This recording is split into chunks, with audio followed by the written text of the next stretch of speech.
L'exposé de la voie progressive que Rinpoche nous donne ici, donc dans le cadre de cet enseignement, comporte 6 subdivisions, 6 chapitres.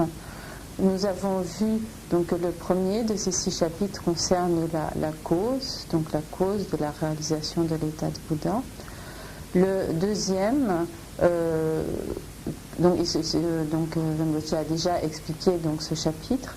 Le deuxième chapitre concerne le support, c'est-à-dire donc le support d'une précieuse existence humaine propice donc à la réalisation de l'état de Bouddha.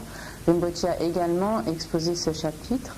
Il ne l'a exposé que de façon assez résumée, car s'il voulait l'exposer de manière beaucoup plus détaillée, cela prendrait, d'une part, cela prendrait très longtemps, et d'autre part, cela ne nous serait pas très utile, donc de rentrer dans de nombreux détails. Mais donc, il a exposé ce deuxième point d'une manière assez résumée, qui nous soit particulièrement utile et facile à comprendre. Et nous allons donc à présent aborder le troisième chapitre, le troisième point qui concerne donc, qui traite des circonstances ou des conditions.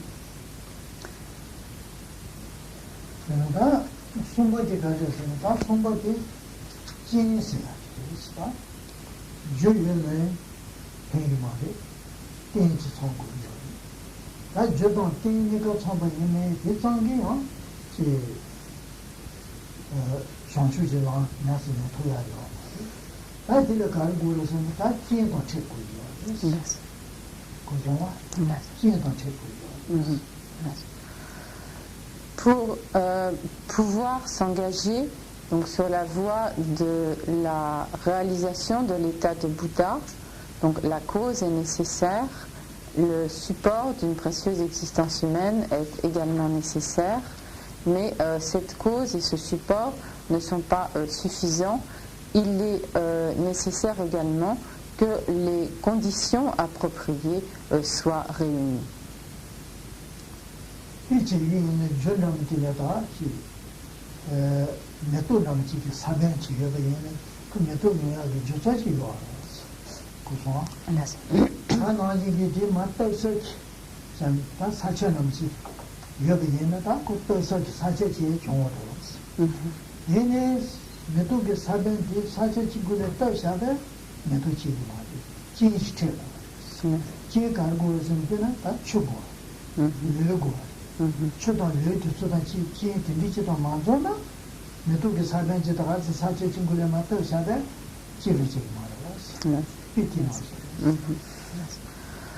Donc ces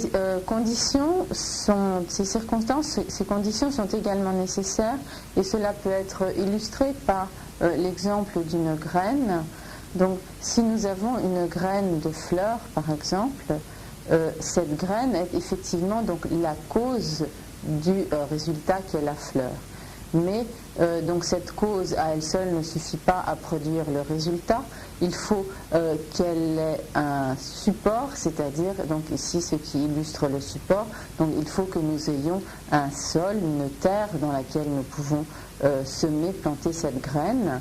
Mais le simple fait de planter cette graine dans la terre ne suffit pas non plus. Pour que cette graine puisse germer donc, et pousser, se développer, il est nécessaire que les circonstances appropriées soient également présentes. Et ici, donc, les circonstances appropriées seront constituées par l'eau, les engrais, la chaleur, etc. Donc toutes ces conditions qui vont permettre le développement de la fleur. Et donc de la même manière, pour pouvoir nous engager donc, sur la voie de la réalisation de l'état de Bouddha, nous avons besoin donc de la cause, nous avons également besoin du support, mais nous avons donc également besoin des conditions.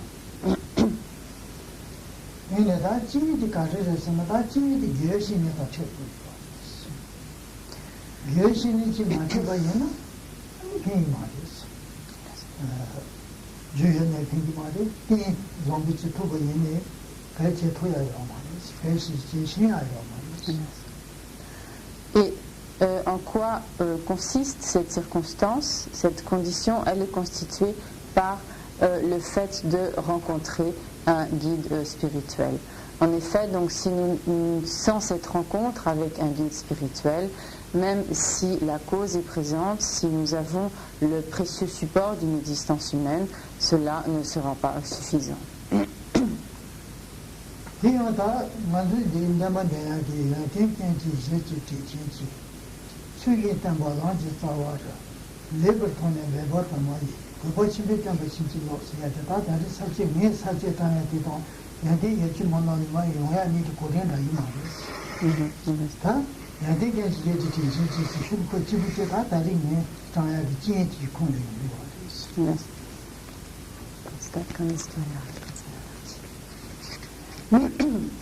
Et donc,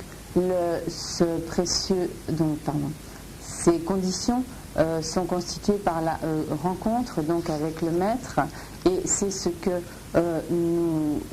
c'est ce qui est évoqué donc lorsqu'au début de la prière, donc de l'essence de la voie progressive que nous récitons à chaque début d'enseignement, nous disons donc bénissez-moi afin que je puisse m'efforcer de suivre avec un profond respect le maître bienveillant, fondement de toutes les vertus. Donc en tibétain, l'agencement de la phrase est différent, et la phrase commence par fondement de toutes les vertus, donc soulignant dès le départ que le maître est le fondement, donc comme la source de toutes les vertus. Mais donc dans l'essence de la voie progressive que nous récitons au début de chaque enseignement, cette essence de la voie progressive commence donc par cette condition, donc la nécessité de cette condition de la présence de la rencontre avec le maître. Et donc dans l'essence de la voie progressive, l'ordre de l'exposé diffère donc quelque peu du plan suivant lequel Rinpoché donne le présent enseignement.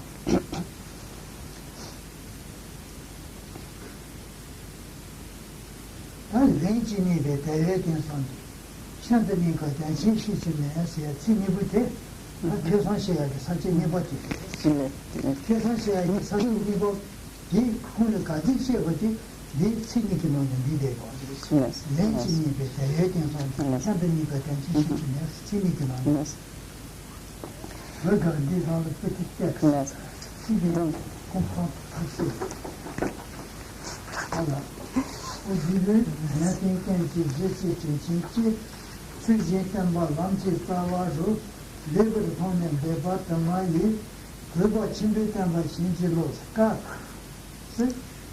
je donnerai enseignement comment ce sera. À partir de l'intimité, de la dedans, fin de l'unique,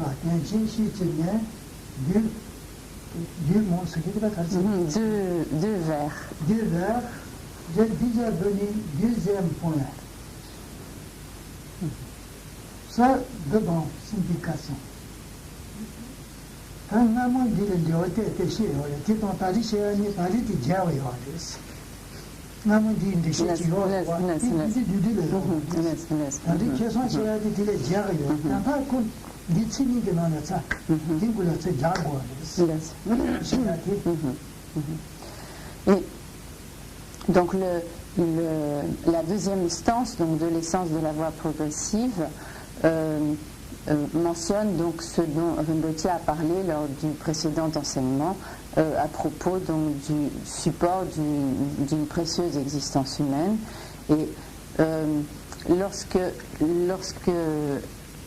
Rinpoché avait donné un commentaire de l'essence de la voie progressive, il n'avait expliqué que de manière résumée ce qui concerne donc ce deuxième point du support d'une précieuse existence humaine. Et donc, par contre, donc, lors de du précédent enseignement, ce qu'il a donné donc, sur ce sujet, il a exposé ces points de manière plus détaillée. Et donc, il nous appartient de compléter, d'intégrer les précédents enseignements de Rinpoché sur ce point à ce qu'il a exposé lors du dernier enseignement sur le support d'une précieuse existence humaine.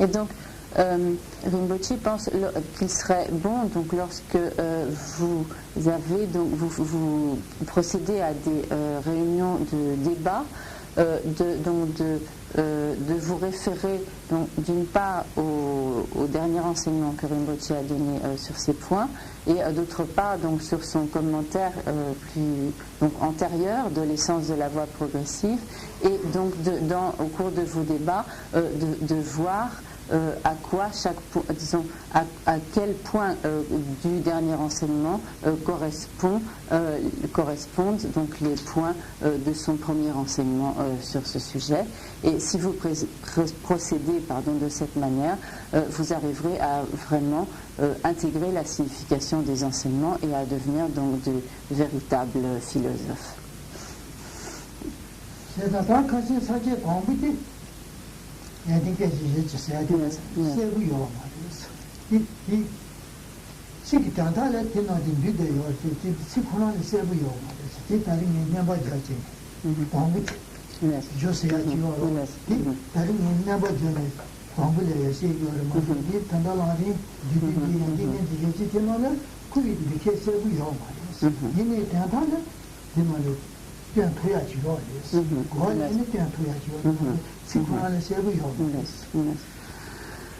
Si l'on se réfère au seul mot donc, du texte de l'essence de la voie progressive, donc lorsqu'il est dit Yunten Kunpi Shirgyo Chinchenje, donc je vais reprendre les mots qui sont utilisés pour ne pas vous citer de conclusion. Donc, lorsqu'il est dit, donc, notamment donc, en parlant du maître, donc fondement de toutes les vertus, etc. Donc, ici, le texte est extrêmement synthétique et donc, bien qu'il renferme en fait une signification très vaste, donc au niveau des mots, donc cela ne permet pas donc une compréhension extrêmement approfondie, et donc Rinpoché à présent va détailler ce point.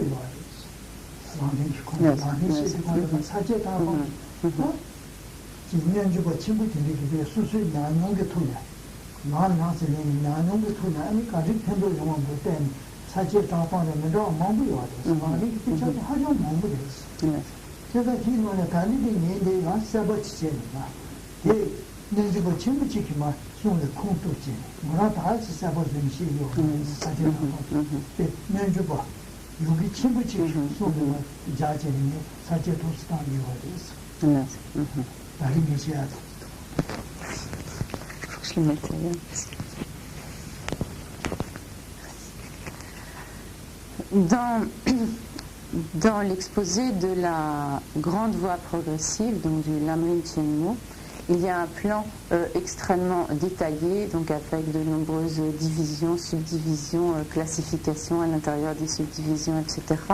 Et donc tous les détails donc, de ce plan. Donc,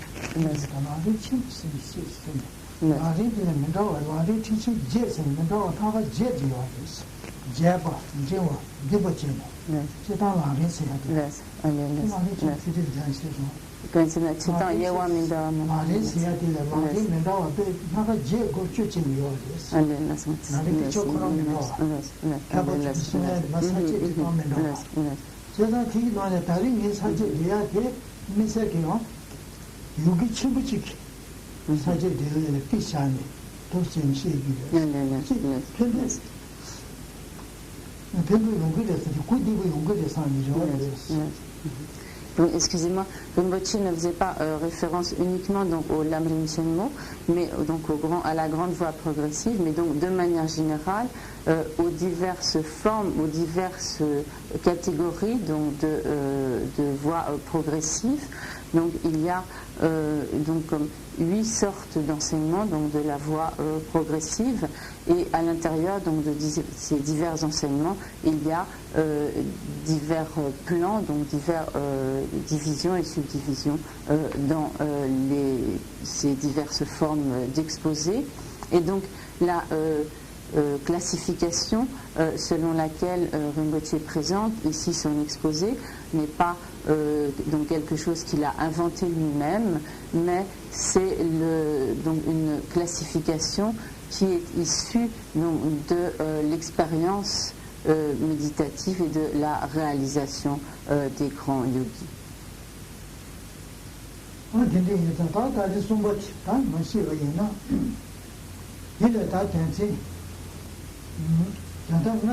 Pouvoir procéder aux accumulations de mérite et à l'élimination des empreintes négatives. Je ne sais pas, je vais vous dire le roi. Ah, bien, pitch, c'est rien. Il y a une signature.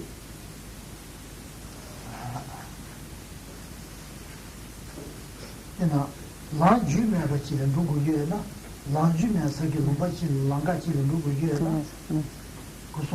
Cosa? Et na l'anting, l'anting a petit ça de l'autre.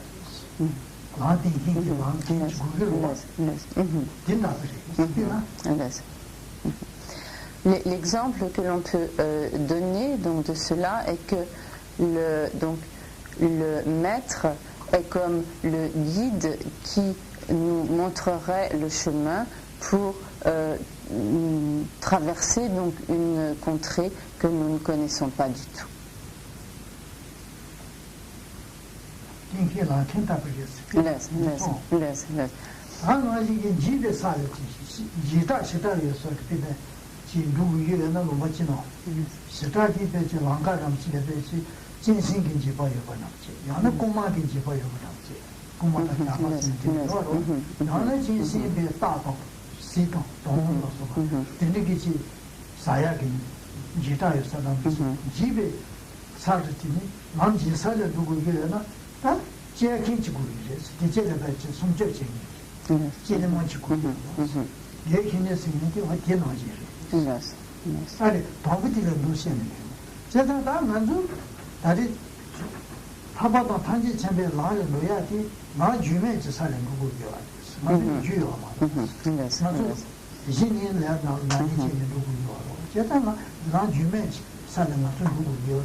Et donc, de la même manière, lorsque nous voulons nous engager sur le chemin de la libération du cycle des existences et de la réalisation de l'état de Bouddha, nous n'avons aucune connaissance de ce chemin, nous n'en avons aucune expérience, et donc pour parcourir ce chemin, nous avons besoin d'un guide qui ait, lui, donc cette expérience du chemin. Et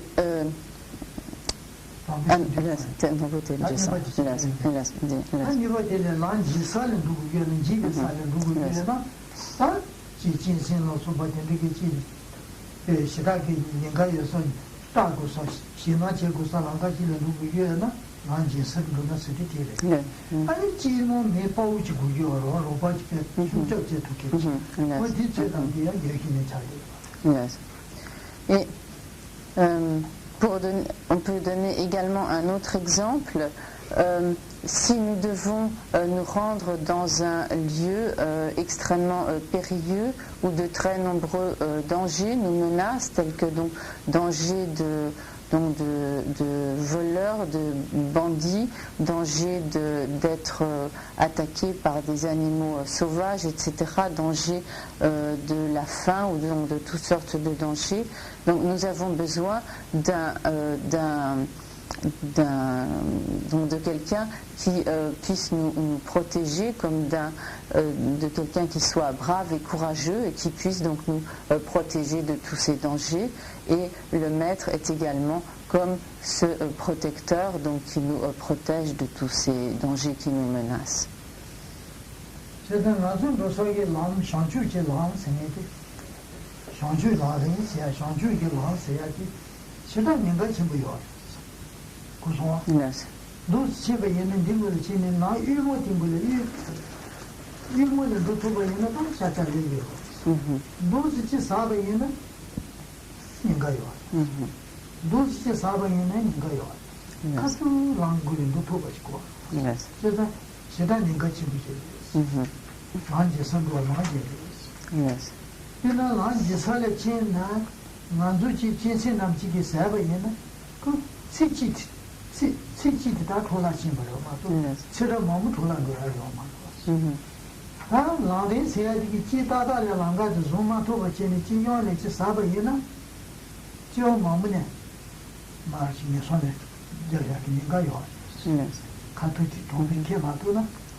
Yes. Et de la même manière, lorsque nous nous engageons sur le chemin vers l'état de Bouddha, de grands périls nous menacent, en ce sens qu'il est important de suivre exactement donc la voie du milieu et donc de ne pas tomber d'un côté ou de l'autre dans les précipices donc qui consistent donc à comme s'égarer ou donc s'écarter donc de cette voie. Et pour reprendre donc l'exemple du péril par exemple de bêtes féroces, donc même si sur un chemin périlleux nous sommes dévorés par des animaux féroces, cela ne pourra nuire qu'à notre existence présente. Mais si en nous engageant sur le chemin de la réalisation de l'état de Bouddha, nous égarons donc de cette voie et nous tombons donc dans les précipices donc qui bordent cette voie, à ce moment-là, cela nous sera extrêmement préjudiciable, non seulement pour cette existence, mais également donc pour les existences futures.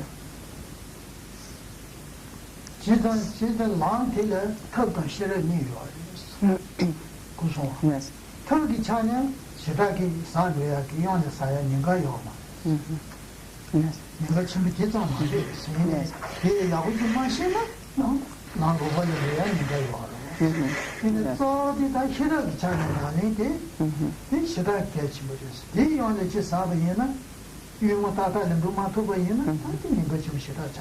Yes. De manière générale, la voie est constituée par deux aspects qui sont donc la sagesse et la méthode. Du point de vue de la pratique de la méthode, il n'y a pas de très grand danger de tomber dans les précipices qui bordent la voie du milieu. Par ignorance donc de la méthode, on peut commettre donc certaines erreurs, mais donc il n'y a pas le même risque. Par contre, du point de vue donc de l'aspect de la sagesse, il y a beaucoup plus de danger car si l'on s'écarte donc de cette voie du milieu, à ce moment-là, on risque effectivement de sombrer de l'un ou l'autre côté du précipice.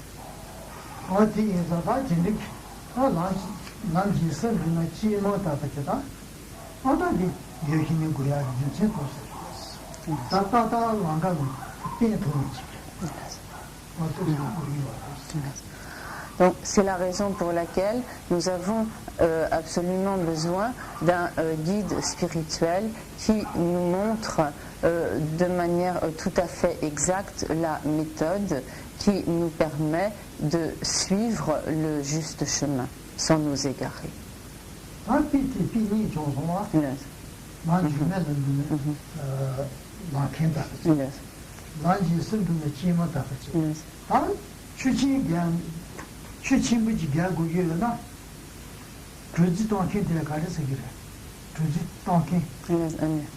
Capitaine. Capitaine.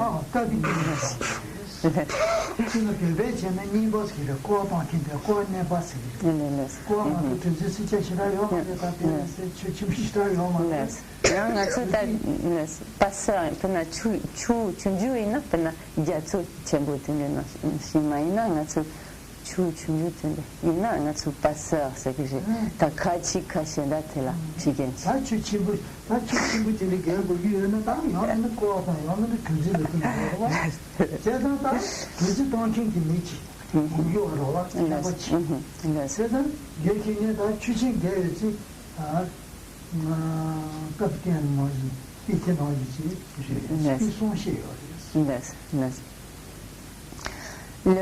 Donc nous avons vu qu'il était donné donc, deux exemples illustrant donc la nécessité, donc l'importance du guide spirituel. Donc l'exemple de celui donc, qui connaît le chemin, qui a l'expérience donc, du chemin, et de celui donc, qui protège donc, des dangers, qui nous évite les dangers. Et le troisième exemple qui est donné donc, de cela est celui donc, d'un donc pour prendre, si on prend un exemple au sens disons plus limité, comme d'un passeur qui nous permet donc de traverser un fleuve, ou comme un capitaine d'un vaisseau qui nous permet donc de traverser l'océan et d'arriver donc sain et sauf sur l'autre rive.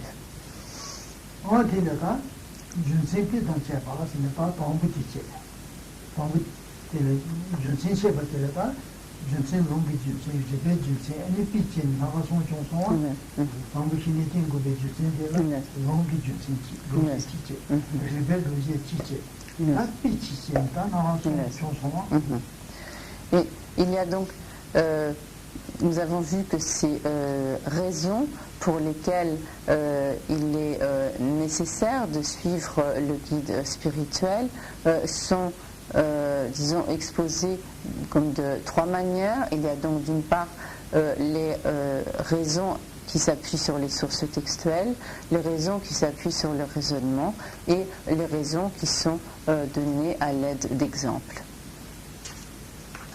Ce qui constitue donc la troisième subdivision.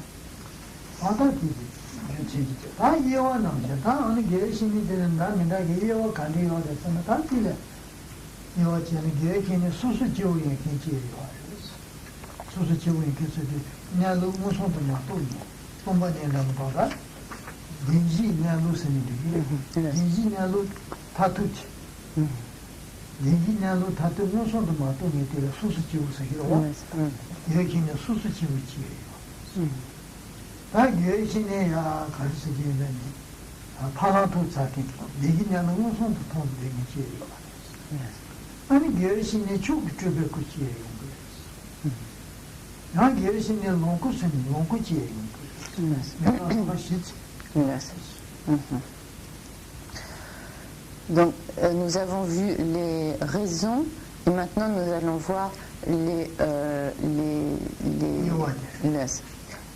divisions, c'est-à-dire donc ce qui va être mentionné dans ces divisions, c'est quelle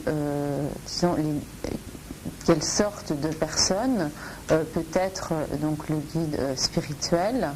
Donc le guide spirituel peut être donc ce que l'on appelle un être ordinaire, mais ce qui est appelé ici donc un être ordinaire, c'est une personne donc qui n'a pas la réalisation directe d'Embashi Denshin Nuntu Matoyenshi.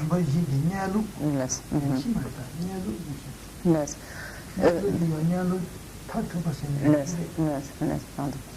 Donc, excusez-moi. Donc ici, un être ordinaire, cela signifie donc un individu qui n'est pas acquis la réalisation directe de la nature ultime des quatre nobles vérités. Ce peut être, donc ceci constitue la première division. La deuxième, donc le maître spirituel peut également être un individu, donc un supérieur, donc par opposition aux êtres ordinaires, c'est-à-dire donc un arya, à savoir, donc ce peut être un individu qui a acquis la réalisation directe de la nature ultime des quatre nobles vérités. En troisième lieu, ce peut être également une émanation suprême, donc un Choki Tulku, donc un Tulku suprême, une émanation suprême, un corps d'émanation suprême.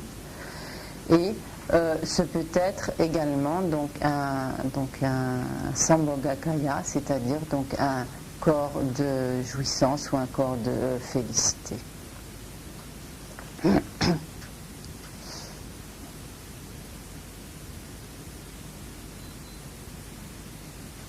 사통부로야 틀려야 되는 상주 삼바인데 사통부수도 사주요 사주기만 다 다세 사손에 가야 돼 사제번 거 주번에 다들 사주로 사통부수도 야 다살을 내야 되는 게 사주기만 해서 다살을 내야 되는 게 열심히 진짜 이렇게 와요.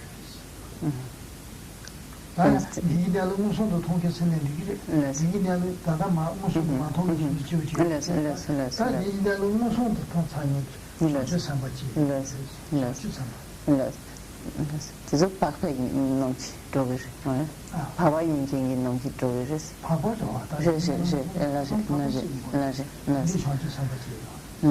et donc il y a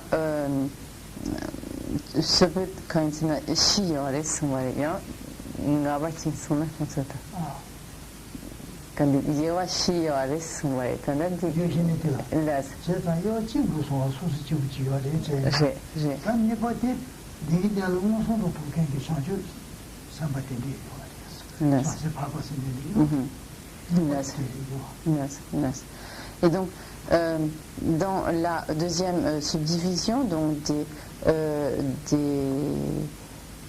guides spirituels, donc qui sont des aryas, donc des êtres supérieurs, il y a donc notamment donc les maîtres ou les guides spirituels qui sont donc de grands bodhisattvas, c'est-à-dire des bodhisattvas qui ont atteint donc les terres supérieures donc de la voie des bodhisattvas, donc ce que l'on appelle donc les terres parmi les 10 terres donc de la voie des bodhisattvas, ceux qui ont atteint donc les terres supérieures donc à partir sur donc le chemin des aryas.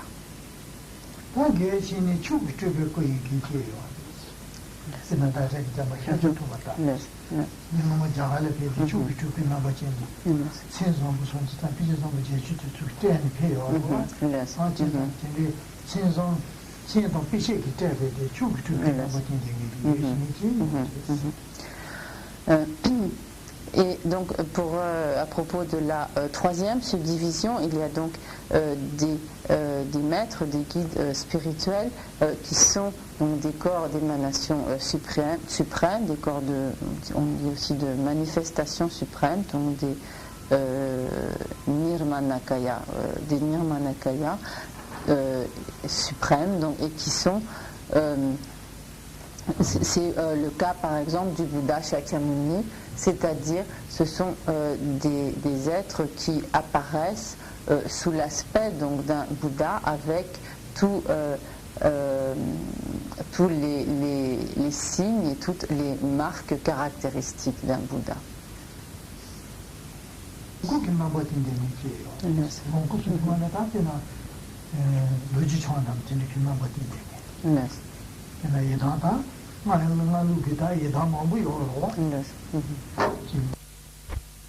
Long cou de corps de jouissance, et donc c'est notamment le cas donc des maîtres qui apparaissent donc sous la forme, sous l'aspect des diverses déités, telles que donc toutes les déités telles que Tara, donc la forme de Sambhogakaya d'Avalokiteshvara, toutes les formes de donc la forme de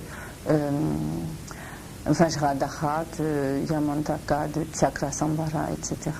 Donc, toutes ces, donc les maîtres peuvent également, les guides spirituels peuvent également donc apparaître sous la forme de tous ces corps de félicité ou de jouissance.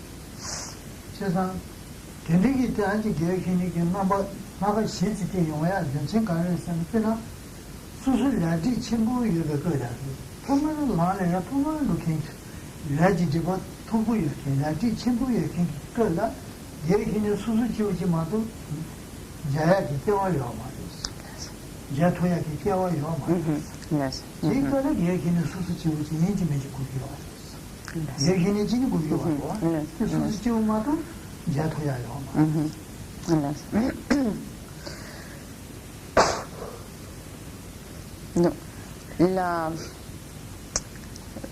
Lorsque les êtres débutent sur la voie, donc au départ, donc ils ont on pourrait dire comme des empreintes karmiques lourdes qui font qu'ils n'ont pas la possibilité de rencontrer un maître sous une forme autre que celle d'un être ordinaire. Et donc c'est la raison pour laquelle donc aux êtres qui ont un karma donc plus lourd, les maîtres ne peuvent apparaître que sous la forme d'êtres ordinaires, car ces êtres n'auraient de toute façon pas la possibilité de voir la forme de voir un maître sous la forme d'un être supérieur, d'un arya, ou sous la forme d'une émanation, d'un corps d'émanation, ou sous la forme d'un corps de jouissance.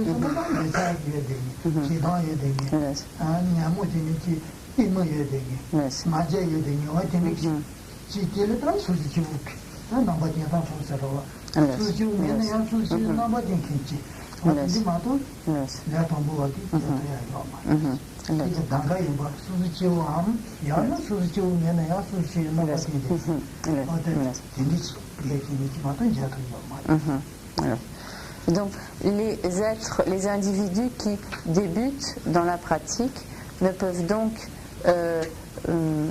percevoir le maître,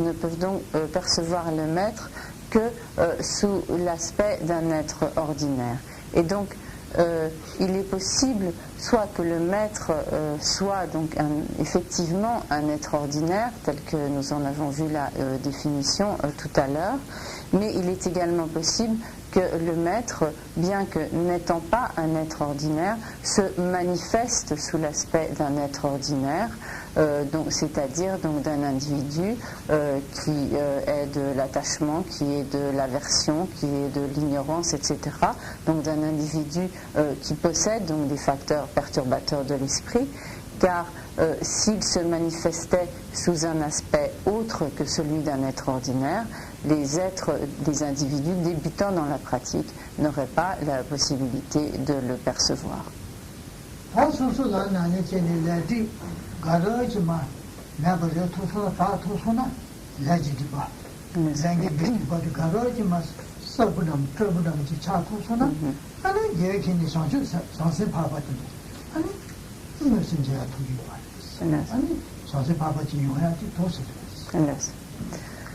Les individus qui ont commencé donc à éliminer le voile du karma et donc dont le karma n'est plus aussi lourd, plus aussi chez qui le voile du karma n'est plus aussi épais,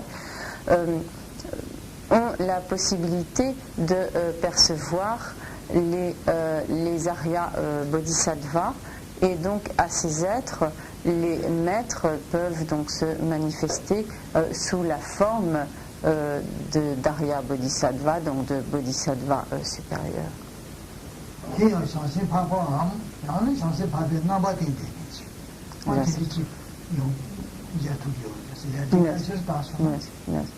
Et donc lorsque l'on a ainsi donc éliminé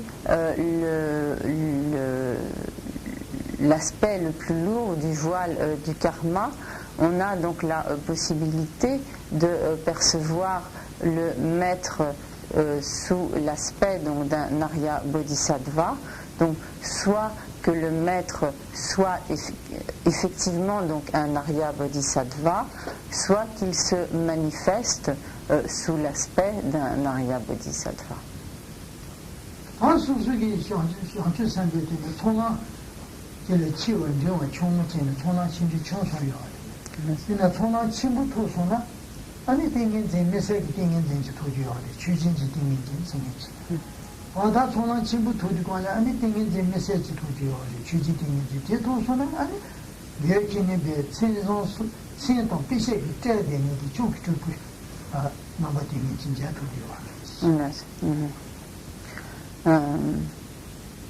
Johnson, Solam.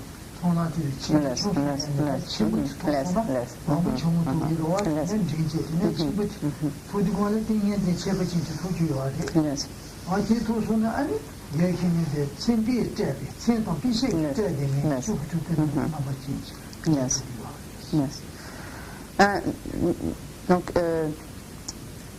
mais un individu qui s'est déjà engagé dans la pratique et qui a atteint excusez-moi, il est d'abord nécessaire d'expliquer que sur les 5 chemins, donc qui conduisent, les 5 divisions donc des chemins qui conduisent à la réalisation de l'état de Bouddha, le premier donc est le chemin de l'accumulation, et ce chemin de l'accumulation est subdivisé en 3. Donc il y a le chemin de l'accumulation inférieure, le chemin de l'accumulation intermédiaire et le chemin de l'accumulation supérieure. Un individu qui on entre sur le chemin de l'accumulation que lorsqu'on est déjà engagé sur la voie. Et donc un individu qui a atteint le niveau supérieur du chemin de l'accumulation obtient donc un samadhi particulier, donc obtient un état d'absorption méditative particulier qui lui permet de percevoir le guide spirituel sous la forme d'un corps d'émanation suprême doté donc des signes et des signes caractéristiques et des marques donc caractéristiques d'un Bouddha. Et donc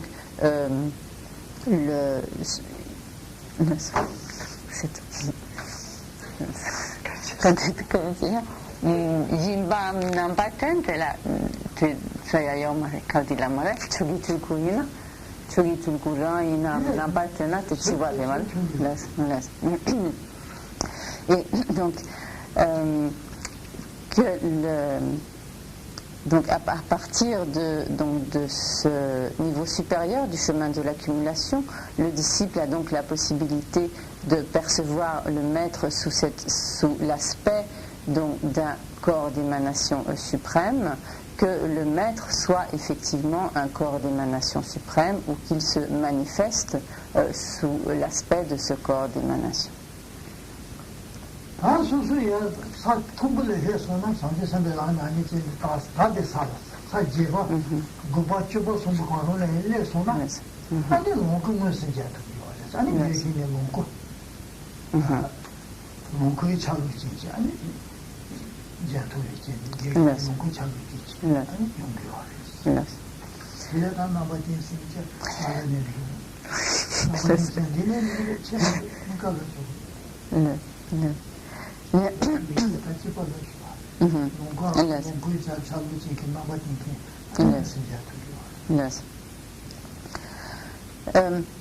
Lorsqu'un disciple s'est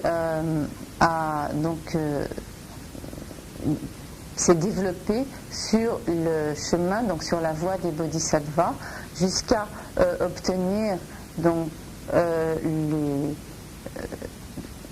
sur les terres des bodhisattvas l'une des 3 dernières terres qui sont appelées donc des terres pures, des terres sans tache. Donc à partir donc de ce moment-là, le bodhisattva a la capacité de percevoir les corps de jouissance, donc les Sambhogakaya, donc du Bouddha, et donc que le maître soit un Sambhogakaya ou qu'il se manifeste donc sous cet aspect d'un Sambhogakaya.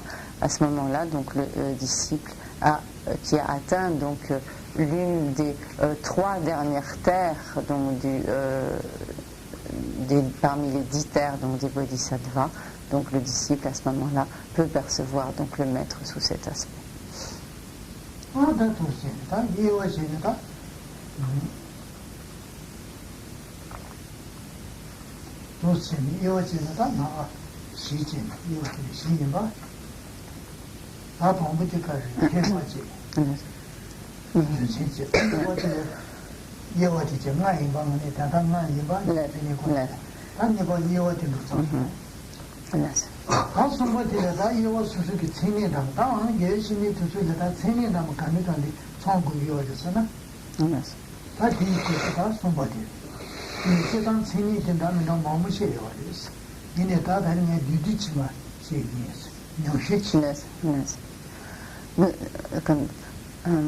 Tambote juche,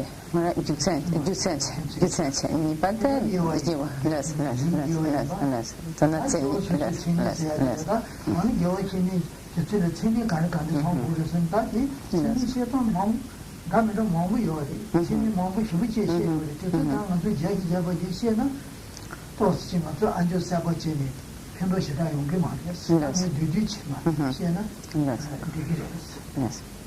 Nous avons vu donc les 2 premiers points, à savoir donc le premier qui traitait des raisons pour lesquelles il était donc nécessaire de suivre le guide spirituel. Le deuxième point donc qui traitait donc des divisions. Et donc le troisième point que nous allons aborder à présent traite des caractéristiques ou comme des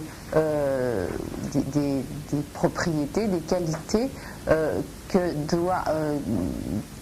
doit réunir donc le guide spirituel. De manière générale, cela peut être traité de façon très développée, mais Rinpoche n'exposera ce point que de façon assez résumée. En effet, s'il entrait à ce propos dans de nombreux détails, surtout pour les personnes qui sont assez nouvelles donc dans l'enseignement, cela pourrait être un peu incompréhensible.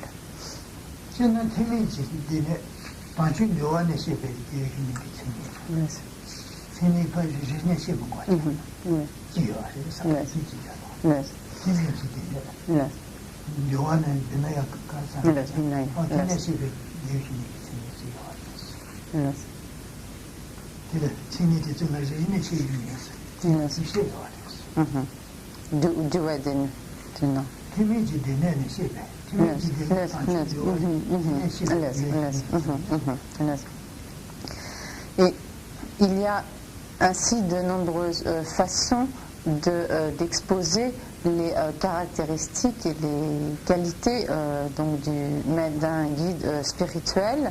Donc il y a notamment une manière d'exposer ces caractéristiques selon les enseignements du Vinaya, donc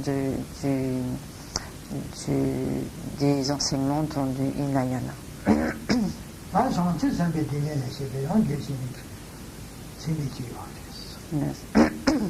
Et il y a donc une autre manière d'exposer les caractéristiques du guide spirituel selon donc le Bodhisattva Pitaka, donc selon les enseignements donc du Mahayana.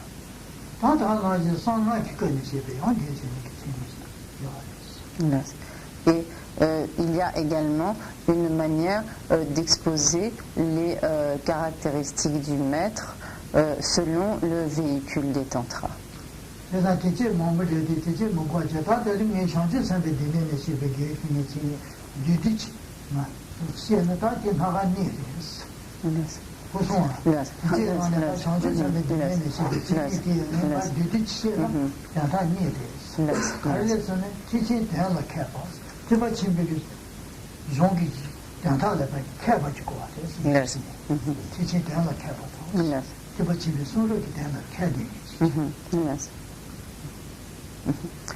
Et donc, parmi ces trois formes d'exposé, donc des caractéristiques du maître, Rinpoche ici n'abordera que ce qui est exposé dans le Bodhisattva Pitaka, donc dans les enseignements donc, du grand véhicule de la voie et donc des enseignements de la voie des Bodhisattvas.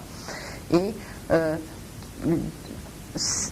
selon donc, ce qui est exposé à ce propos, on peut résumer donc, les qualités, les caractéristiques du maître à deux qualités. L'une, donc la première qui consiste dans, la première qui est que le maître doit être savant, Taichen qui n'est la kewa, voilà. Taichen qui te la kewa,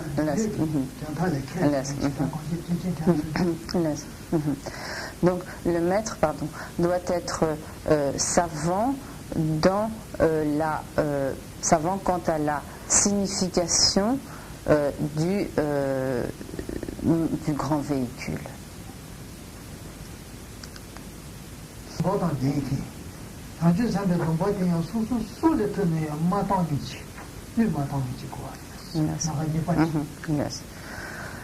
La deuxième caractéristique est que donc, le maître doit posséder donc, les engagements de Bodhisattva et donc garder ces engagements de Bodhisattva même au péril de sa vie.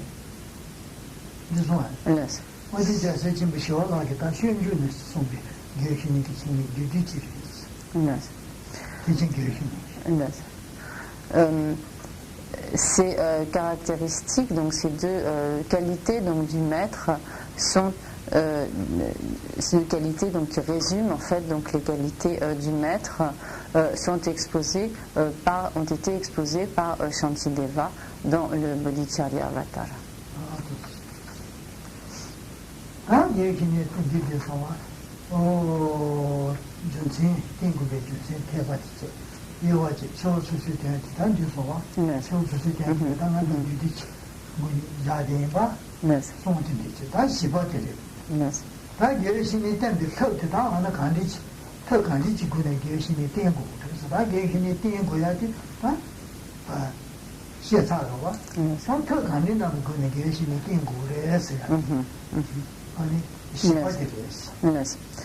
Et nous allons à présent aborder le 4e point qui concerne donc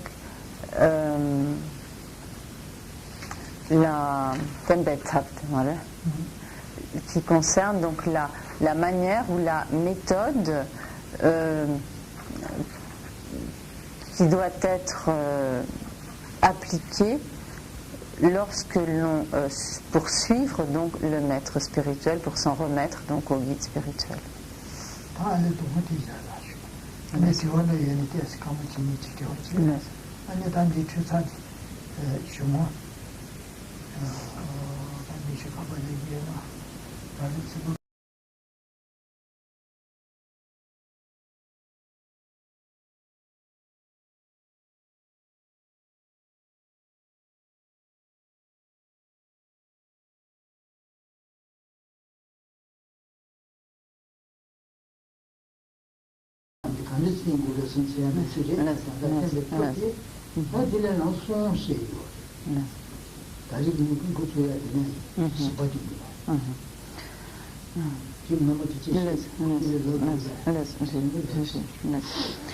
Donc, Rinpoche, lors du précédent enseignement, a abordé donc le thème de la manière de suivre le maître, le guide spirituel. Et donc à ce propos, nous avions vu donc les premiers points. Donc le premier concernait donc les raisons pour lesquelles il est nécessaire de suivre le guide spirituel. La deuxième,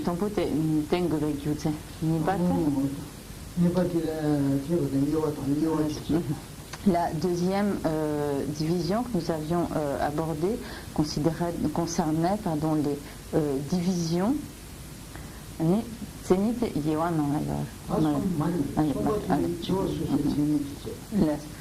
Et la troisième subdivision concernait donc les caractéristiques que doit réunir donc un maître spirituel. Et donc parmi les diverses énumérations donc des qualités, des caractéristiques que doivent réunir un maître spirituel, donc il a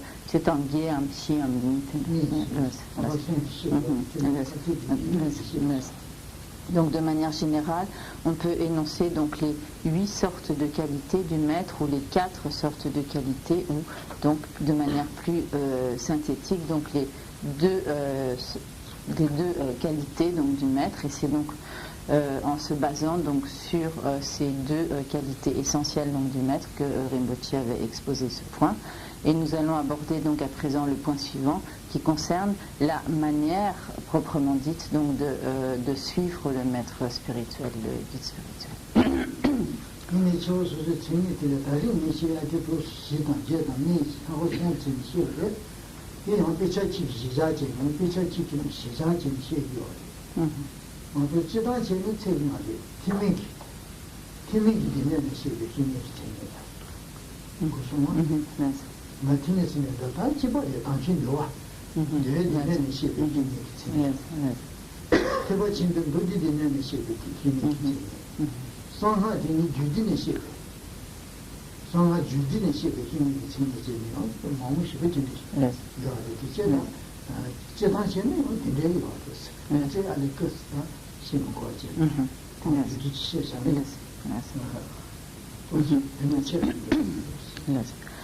Et donc Rinpoche a cité ces répartitions de, disons, cette répartition donc, des qualités du maître en 8, 4 ou 2. Donc cela effectivement figure ainsi donc, dans certains textes. De manière plus générale, on parle donc des qualités du maître telles qu'elles figurent dans les enseignements donc, du Vinaya, donc dans les enseignements du petit véhicule. On parle également donc des qualités du maître telles qu'elles figurent dans les enseignements du Mahayana, donc du grand véhicule en général, et on parle également des qualités du maître telles qu'elles figurent donc, dans les enseignements des tantras. Mais donc Rinpoche avait abordé donc, tous ces différents points, cela serait assez long, et il pense que il vous sera plus utile. Donc, cela nous sera donc plus utile s'il se limite donc, à l'exposé des deux qualités essentielles donc, qu'il a mentionnées précédemment.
Non, c'è io assumiore.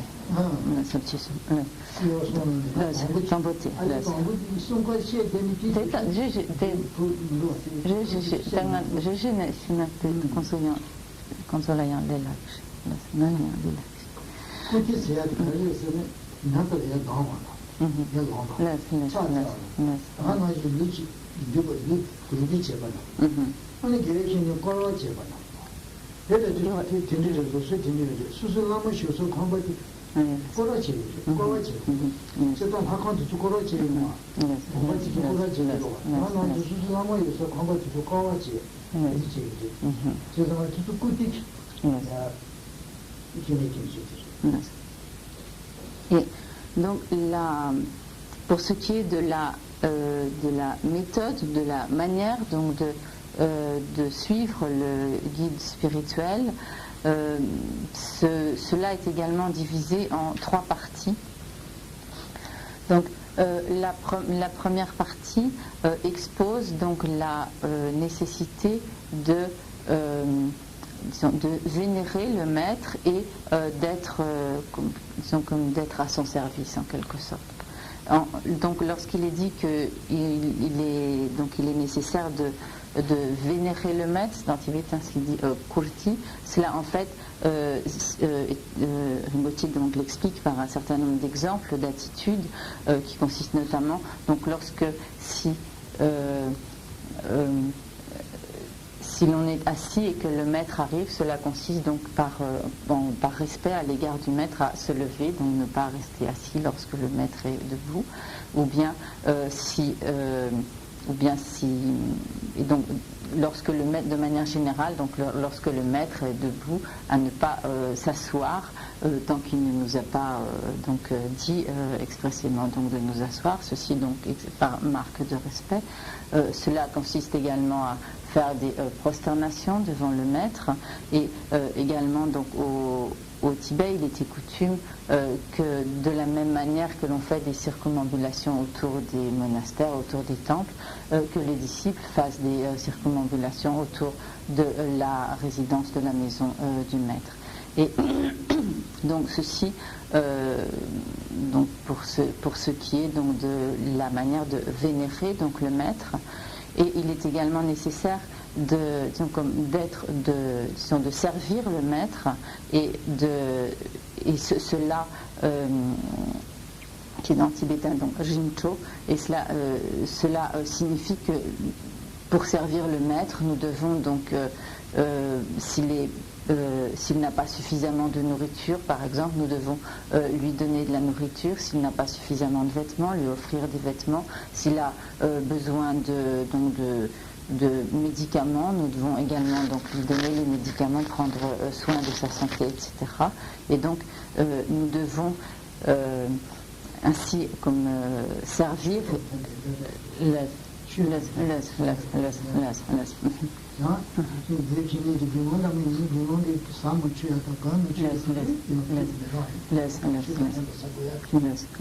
Et donc il est nécessaire que tout ce que l'on donne ainsi au maître pour servir le maître et l'aider, que ce qu'on lui offre soit en accord donc avec le dharma. Donc par exemple, en effet, si le maître est un bhikshu, donc un moine totalement ordonné, il y a certaines choses qu'il serait impropre de lui offrir, telles que par exemple lui offrir des vêtements de laïc alors qu'il est moine, etc. Donc il est nécessaire de donner, de faire des dons qui soient donc en accord avec le dharma. Et donc également, il est nécessaire de lui faire des offrandes, et donc non seulement donc des offrandes dont il peut avoir besoin, mais également donc en pensée de lui faire constamment des offrandes de nos corps, de nos possessions, de notre corps, de nos possessions, de toutes nos racines de vertu. Et donc nous devrons habituer notre esprit à faire en pensée toutes ces offrandes, de manière donc à développer une attitude intérieure donc de don, et ceci entrera donc dans le cadre de la pratique de la générosité en général.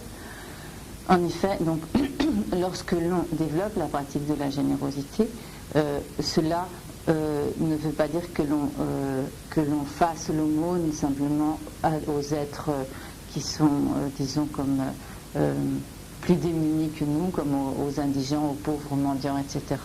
Mais cela veut dire également que l'on fasse don même à ceux qui nous sont supérieurs, Et de cette manière, donc, nous pouvons ainsi faire des offrandes au Maître donc, en pensée, lui, et donc nous habituer donc, à lui offrir tout notre corps, toutes nos possessions et toutes nos racines de vertu.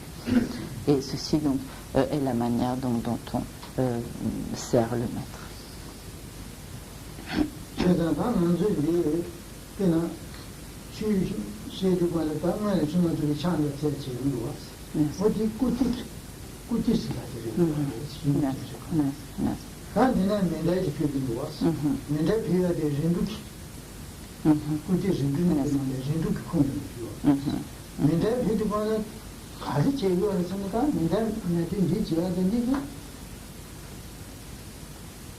Zambeli rodo di chen yo da ba ji Zambeli rodo do ba ji chen ji da ji ne shi ba ji ko so ma na ji ji ni de ji je ba ji da ji zo ge ye ya chu shi de yin shi ta ji ba ni ji chen na chang shi ji ni tin shi ni关系你你日日上结果用处做吧chen da de su su de 수수 담배진들은 지인들은 대체 제지 여가 인상 뭔지 제지 여가 인상 수수들에 내기 깨워지요 담배진들 만에 내서 사실 대부분 깨워지 되대요 네 그럼 최초야기 토탕지에 돼 고소와 제가 토탕지에 인상 수수 토탕 여가 돼야 피자요 난 나의 토탕 여가 남의 얘기는 무조건 참거나 나의 토탕 여야기 가지 얘는 진짜 용수도 다 연락만 비비에 상하지. 수수들 뭐제 파티사. 대장 마체에 네 잠들이고 수고하는 토탕 가지 지역에 상상이야. 아마 비비에 상지. 상을 대방 비비야. 토탕 쓰나? 토탕 이제 줘야 지요. 언제 아니라 수수 그래서 수수 담을 내가 지금 내가 되게 좋은 지 여러 지야게 해야 사실은 내가 사람이다 이 제자로 제초야 제초야 먼저 수준만 되고 공부제도 내가 좀 먼저 이거 그냥 아빠리스는 그게 빨리 사실은 내가 먼저 초야게 하면 내가 사셔요 그냥 내가 언제 지게 되고 뭐라야 지 뭐 스티커 비지체네 제기지 쉬어야돼 피니네 거지 이해돼 그러나 지금 잠들리는 집에 있던 잠들리 용도의 수술에 지게 돼 저도 수술에 토탕이 하고서 Et par exemple, lorsque au début des enseignements, donc nous nous prosternons devant Rinpoché, cela entre dans le cadre donc, de la pratique donc, de la vénération à l'égard du Maître. Et lorsque ensuite, donc, avant l'enseignement, nous faisons l'offrande du mandala, ceci entre dans le cadre donc, de la façon dont on sert le Maître, donc, par cette offrande donc, du mandala. Ainsi, donc, nous lui faisons donc, offrande. Et par cette offrande du mandala, en fait, ce que nous offrons, c'est toutes les... la totalité des profusions de ce monde qui sont en fait donc symbolisées par donc au centre le mont Meru et les 4 continents. Donc et ce qui est donc symbolisé par cette offrande, ce sont donc toutes les jouissances, tous les biens, toutes les profusions de ce monde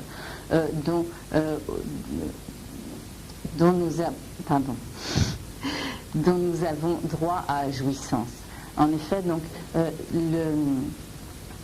le fait que nous soyons nés donc, humains dans ce monde, c'est le résultat donc, d'un karma qui nous donne comme notre part ou notre lot des jouissances de ce monde et dont nous avons le droit, donc, toutes les jouissances dont nous avons le droit donc, de faire l'expérience, dont nous avons donc le droit de jouissance, et ainsi donc tout ce que nous utilisons, ne serait-ce que le chemin sur lequel nous marchons est donc un sol dont nous tirons donc bénéfice, dont nous jouissons, et ainsi donc tout ce que nous utilisons dans ce monde. Donc tout cela fait partie donc, des biens et des profusions de ce monde dont nous faisons offrande. Et donc Rinpoche dit même dans le cas donc, des réfugiés, donc comme les réfugiés tibétains, même s'ils n'ont plus certaines jouissances, ils ont donc globalement également la jouissance des profusions donc, de ce monde. Et donc c'est lorsque nous faisons l'offrande du mandala, c'est tout notre lot, notre part des jouissances de ce monde dont nous faisons offrande.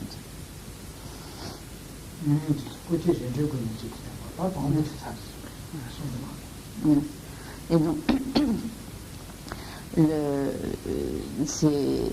ceci donc, concerne la deuxième donc des troisième divisions sur donc la manière de suivre le maître.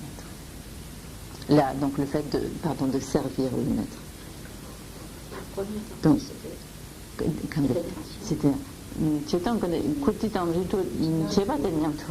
pardon, m'excuse, je n'ai pas été précis. Dans la première subdivision renferme à la fois donc le fait de vénérer le maître et donc de le servir, et donc ceci concerne donc le deuxième point, servir le maître.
Représentation. Représentant. Représentant.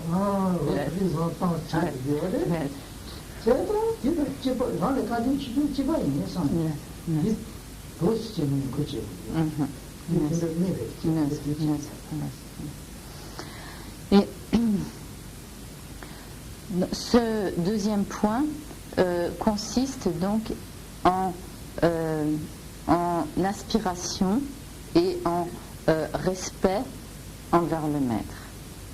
Et donc il y a ici deux mots donc, qui ont chacun leur importance et donc leur raison d'être. Donc pour cela, pour comprendre cela, il est important donc de savoir que selon les enseignements du petit véhicule, il est nécessaire de considérer le maître comme étant pareil au Bouddha et comme ayant donc une bonté, une compassion à notre égard égale à celle du Bouddha. Donc en effet, dans la mesure où nous n'avons pas la possibilité donc, de rencontrer le Bouddha, c'est donc grâce à la bonté du maître, grâce aux enseignements, donc à la bonté du maître qui nous prodigue ces enseignements que nous avons donc accès aux enseignements. Et ainsi donc pour cette raison, selon donc les enseignements du petit véhicule, la bonté du maître est égale donc à la bonté du Bouddha à notre égard. Et nous devons donc considérer le maître comme étant pareil au Bouddha, semblable au Bouddha. Et le considérer donc comme étant en quelque sorte comme le représentant du Bouddha auprès de nous.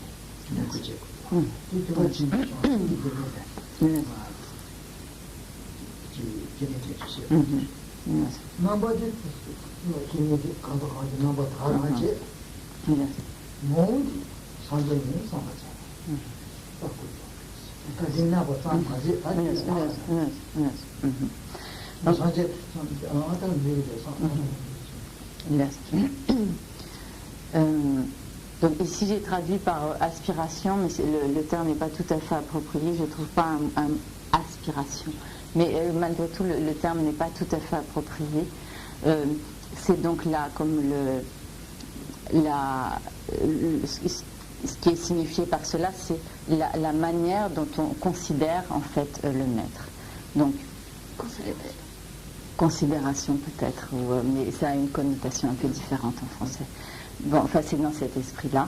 Donc, comme nous avons vu que donc, selon les enseignements du petit véhicule, on conçoit donc le maître comme étant comme donc l'égal du Bouddha, comme étant le représentant donc du Bouddha et comme ayant donc une bonté, une compassion à notre égard égale à celle du Bouddha.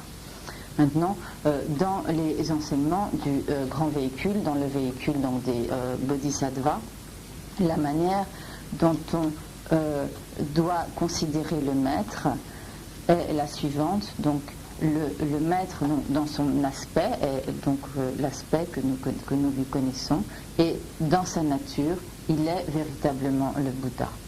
Donc nous voyons là qu'il y a donc une différence dans la manière dont on doit concevoir le maître donc selon le petit véhicule ou selon le grand véhicule, car nous avons vu que dans le petit véhicule on considère le maître comme étant comme l'égal du Bouddha ou pareil au Bouddha, et donc selon les enseignements du grand véhicule on considère le maître comme étant dans sa nature véritablement le Bouddha, et comme étant donc le maître dans son aspect.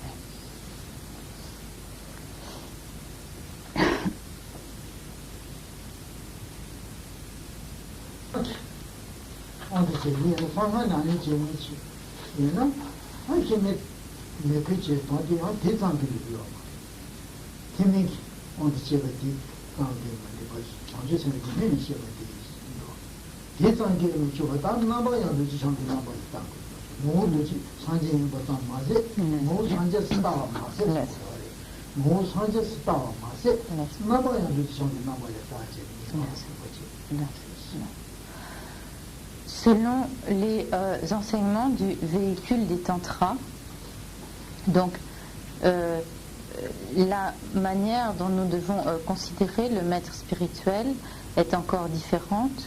Donc ici, nous ne le considérons pas seulement donc, comme l'égal du Bouddha, comme pareil au Bouddha, et donc en outre, non seulement nous le considérons comme étant le Bouddha dans sa nature, mais dans son aspect, nous le verrons comme étant véritablement Vajradhara.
Il existe donc dans les enseignements de très nombreux récits sur la manière dont les grands maîtres du passé, donc en tant que disciples, ont suivi donc leur maître et ont ainsi donc respecté, vénéré leur maître. Et il est fait de cette manière donc de suivre le guide spirituel, des récits très détaillés dans les enseignements donc de la Lamrim Tiemur,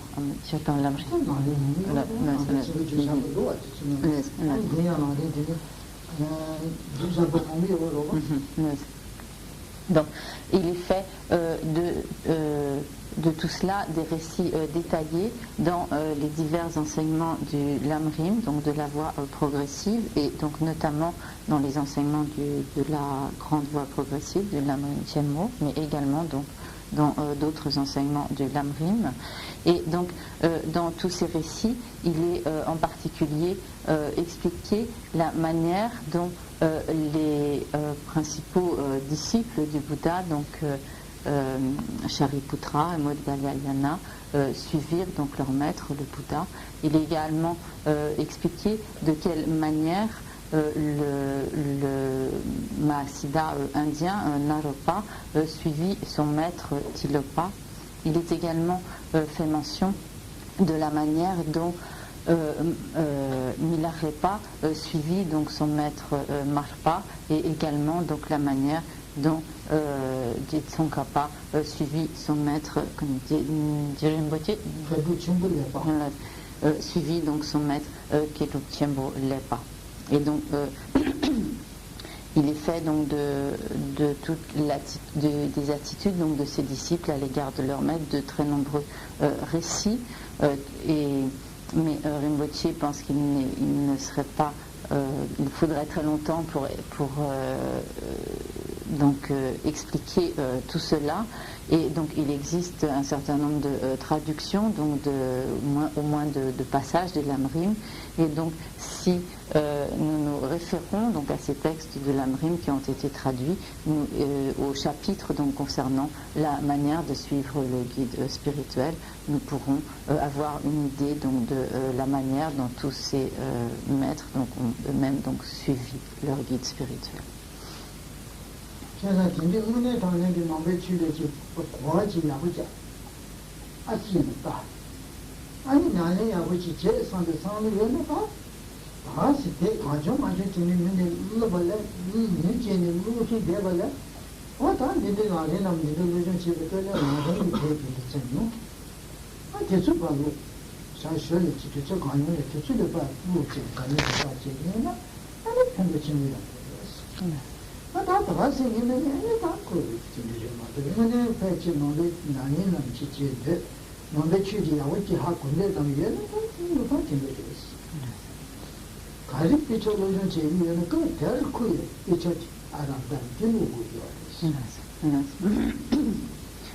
Donc, si l'on veut véritablement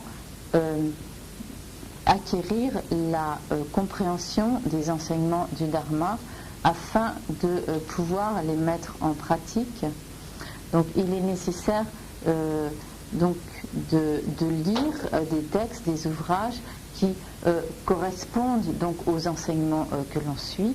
Et donc, par exemple, lorsqu'un certain sujet donc, nous sont exposés, il est important à ce moment-là de pouvoir se procurer des textes donc fiables, et donc pas n'importe quel texte, mais des textes fiables qui parlent donc de ces thèmes, de ces sujets, de façon à pouvoir approfondir et affermir notre connaissance de ces sujets.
Mais on pourrait alors se demander, est-ce que tous ces détails et toutes ces explications sur la manière de suivre le guide spirituel ne sont pas comme des histoires de Tibétains, et on pourrait alors se demander, est-ce qu'il est véritablement nécessaire de s'appliquer donc à toutes ces pratiques, de rentrer dans toutes ces complications, toutes ces difficultés, et on risque de se dire qu'en fait tout cela n'est pas très important et peut-être totalement négligé. Donc il est normal que l'on puisse avoir ce genre de réaction, de conception à l'égard de cette pratique, car le Dharma n'étant pas établi en Occident depuis longtemps, notre esprit n'est pas accoutumé donc à ce genre de conception. Je savais. Yes.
Et donc, tout ce qui concerne la manière de suivre le guide spirituel n'est pas donc une pure invention des Tibétains, mais donc trouve sa source donc même dans les enseignements du Bouddha, et donc est illustré donc par la manière dont les disciples du Bouddha vénérèrent donc le Bouddha lui-même, et à la suite donc cela est également illustré donc par l'attitude de tous les disciples donc indiens tibétains à l'égard de leur maître, Et donc, lors du précédent enseignement, donc, c'était normal effectivement que tu poses la question de savoir mais est-ce que le Bouddha lui-même avait dû suivre donc ses guides spirituels.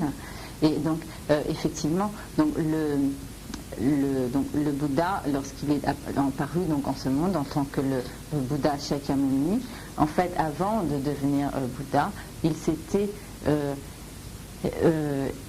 consacré à des accumulations de mérites et des purifications, des pratiques de purification pendant une période infiniment longue qui est appelée donc ce qu'on appelle donc Kelpa Chenpo, donc des grands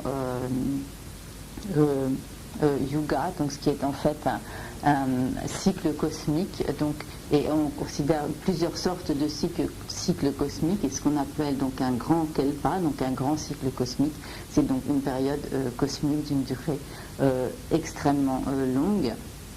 Et donc le Bouddha Shakyamuni s'est consacré donc à la pratique des accumulations de vertus et d'élimination des empreintes négatives pendant 3 grands cycles cosmiques. Et avant donc de devenir Bouddha, et pendant seulement le premier de ces 3 grands cycles cosmiques, il a été comme au service, donc à la suite et au service de 87 000 arhats.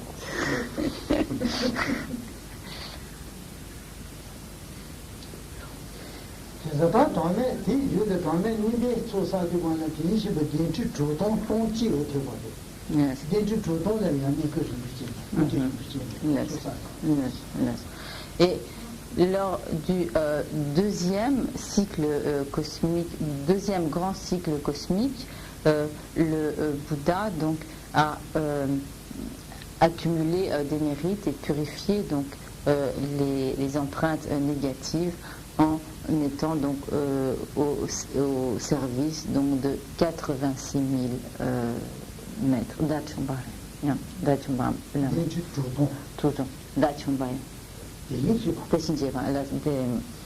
Tathagata.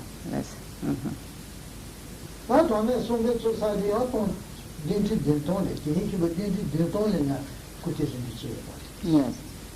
Et au cours du 3e cycle, grand cycle cosmique, le Bouddha donc s'est consacré aux accumulations de mérites et aux purifications d'empreintes négatives. Donc en étant au service et en suivant donc 87 000 Bouddhas ou Tathagata.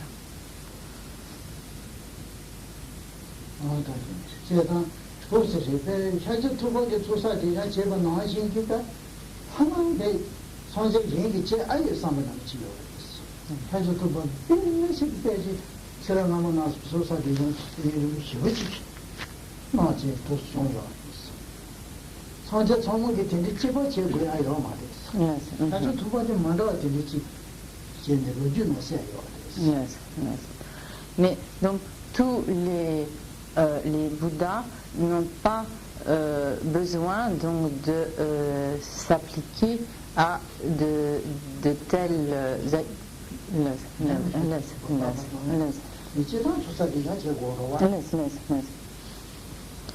donc, mais tous les êtres donc pour devenir Bouddha n'ont pas besoin de s'appliquer comme le Bouddha Shakyamuni a de telles accumulations de mérites, de vertus et de telles purifications des empreintes négatives. Donc certes, il est nécessaire de s'appliquer donc à l'accumulation des vertus et à l'élimination des empreintes négatives, mais disons la longueur, disons et l'intensité donc de ces pratiques dans le cas du Bouddha Shakyamuni est comme disons un cas particulier parmi les autres Bouddhas.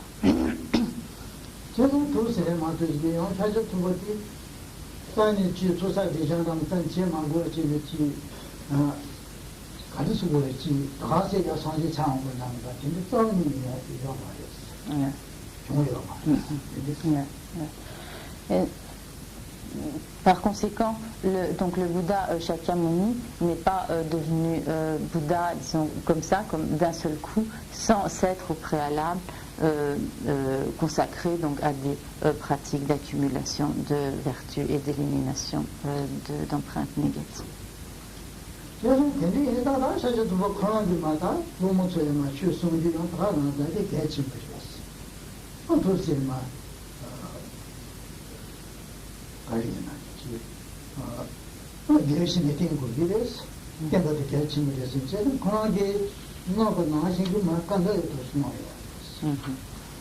Et donc,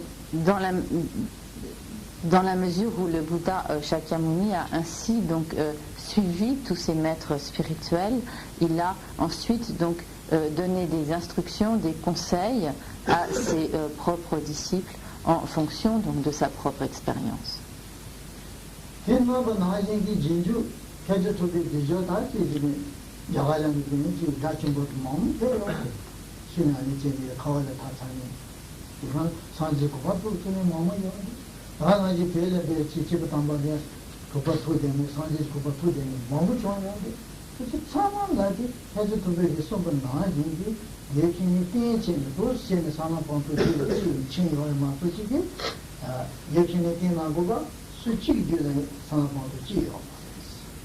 Come significa ma tempo?